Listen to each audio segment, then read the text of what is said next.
Our story today, it's a fun one called Miss Smith Under the Ocean by Michael Garland.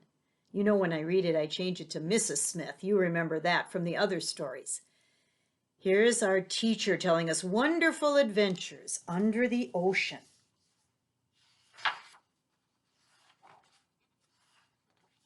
Well, class, I hope you all enjoyed today's trip to the aquarium, Mrs. Smith said to her students after they got off their bus at their destination.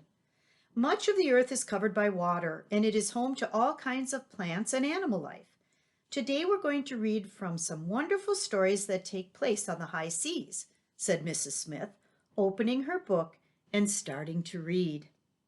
Zach really loved hearing his teacher, Mrs. Smith, read her incredible storybook. Whenever she read from the book, the stories actually came alive.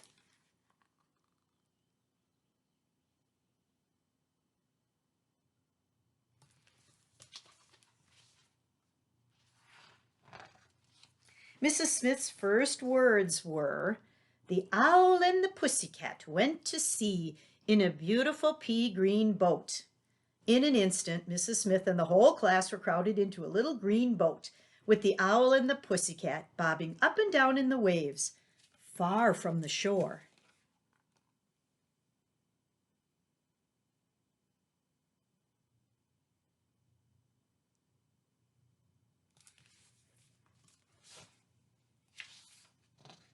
The owl and the pussycat looked surprised to see so many people with them, but Mrs. Smith didn't miss a beat. She opened her book and started to read again, but this time she read about Moby Dick. Just then a huge white whale lunged out of the water and splashed down next to their boat, nearly capsizing them.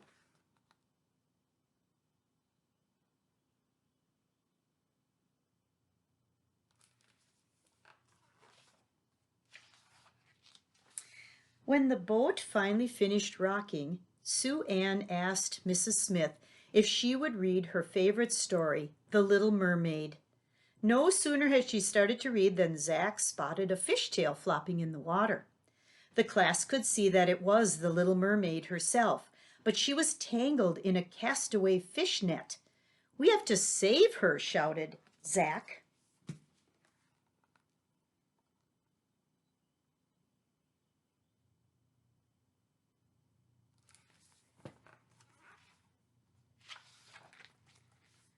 The pussycat quickly steered the pea-green boat to one side of the twisted net.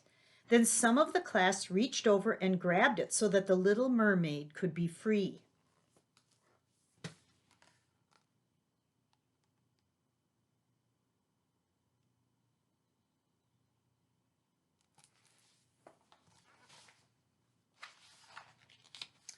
"Oh, thank you," said the mermaid after she was pulled up into the boat. "You're just in time for a story," Mrs. Smith said to the little mermaid. "Oh, goody, I love pirate tales," answered the mermaid. Mrs. Smith started to read Treasure Island, and sure enough, a short distance away, everyone saw a pirate ship. It was stranded high and dry on a big rock that stuck out of the water.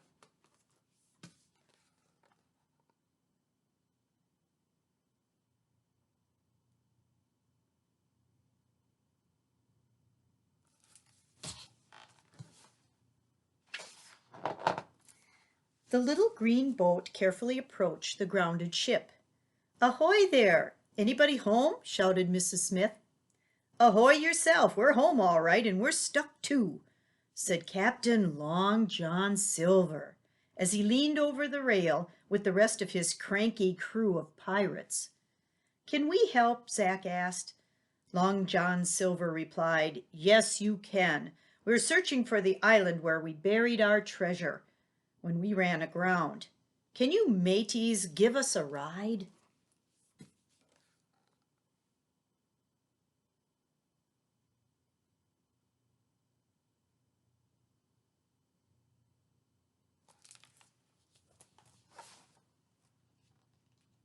Without even waiting for an answer, the pirates climbed aboard from their ship and squeezed into the pea-green boat. There's an island close by, said the mermaid. Maybe that's where you buried your treasure. So they headed there while Derek took the book and started to read from another story called Robinson Crusoe. When they reached the beach, a very happy man dressed in ragged clothes greeted them. I'm glad to see you, said Robinson Crusoe. I've been shipwrecked here so long, it's been so lonely. Would you like to hear a story, Mr. Crusoe? Would I ever, he said.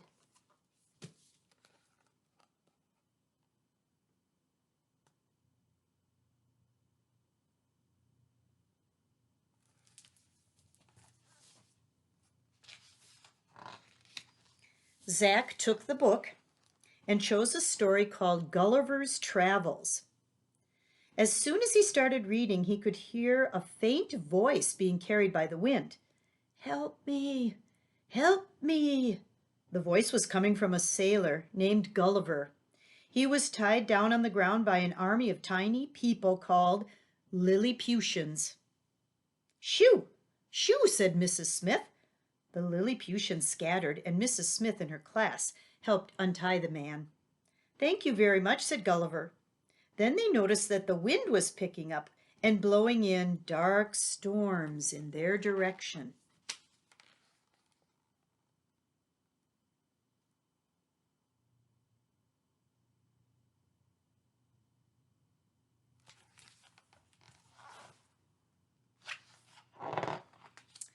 What to do now? Mrs. Smith thought. I know.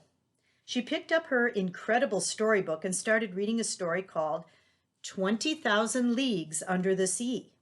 And the next moment, the Nautilus submarine appeared by the shore. The hat opened, and Captain Nemo popped out. Can I be of assistance? He asked. His voice could barely be heard above the roaring wind. Yes, a short trip in your submarine would be wonderful right now, Mrs. Smith shouted back. By all means, come aboard, said Captain Nemo with a wave of his cap.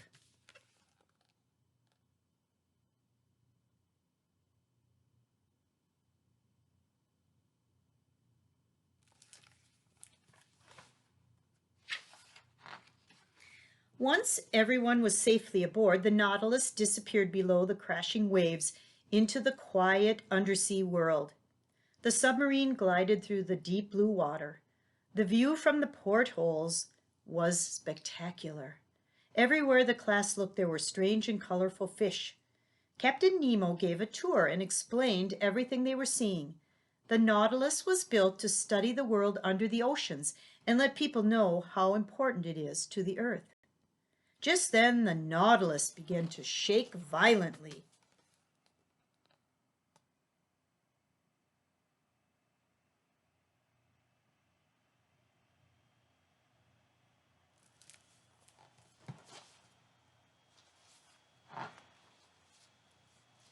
Through the portholes, the class could see a giant squid was attacking the sub.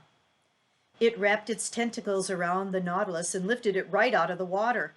It seemed as though the submarine would snap like a pretzel. Somebody do something, screeched Sue Ann. Full speed ahead, said Zach, tugging Nemo's sleeve. Captain Nemo cranked up the engines until they roared. The submarine could only inch forward, but the giant squid held on tight. Everyone closed their eyes. And finally, the giant squid lost its grip, and the sub shot up through the water. They were safe.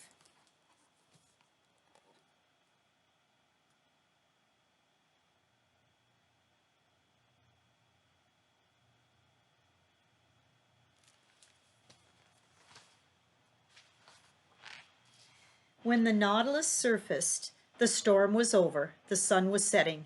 Mrs. Smith, the class, and the whole cast of storybook characters assembled on top.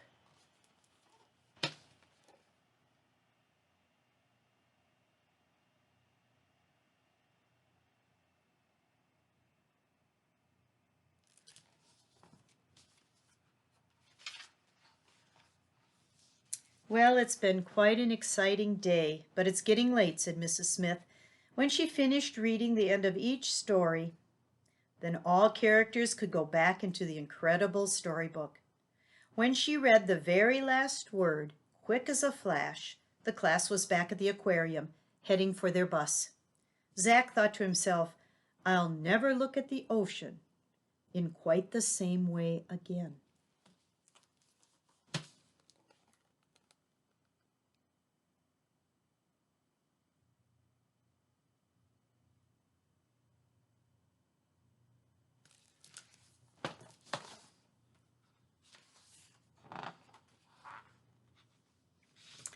And at the end of Mrs. Smith's book, she always leaves one character out. Hope you enjoyed the book.